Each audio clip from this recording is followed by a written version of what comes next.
Contractions. तो contractions का मतलब क्या होता है, कॉन्ट्रैक्ट का मतलब क्या होता है, कॉन्ट्रैक्ट का मतलब होता है सिकुड़ जाना, छोटा हो जाना। तो जैसे कंट्रैक्शंस क्या होता है, ये जनरली व्हेन टू वर्ड्स और मोर लेटर्स या जो भी बोल सकते हैं कि दो वर्ड है, व्हेन टू वर्ड्स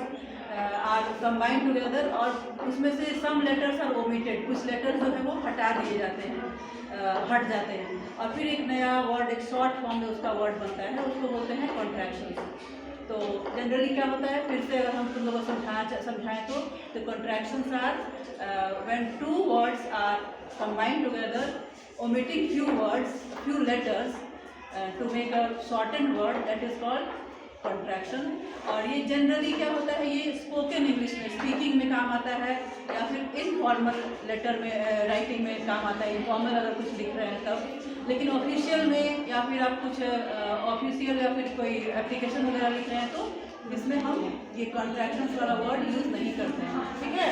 एग्जाम्पल ये कुछ लिखे हुए देखो, जैसे इज नॉट से इजेंट हो जाएगा, आई एम का ऐसा लिखते हैं हम लोग, शी हैड का हम लोग ऐसे लिख देते हैं, तो शी वुड हो जाएगा, शी हैड हो जाएगा, तो सब उसका लगभग ऐसे ही होगा। वाज नॉट का वाजंट हो जाएगा, डिड नॉट का डिडंट हो जाएगा, डू नॉट का डोंट हो जाता है, हैज नॉट का हैजंट, विल नॉट का वोंट, ये थोड़ा डिफरेंट हो जाता है। कोई कोई कॉन्ट्रैक्शन है बहुत रेयर केस में कि वो थोड़ा अलग एक नया वर्ड बन के आ जाता है, लेकिन जनरली क्या होता है वो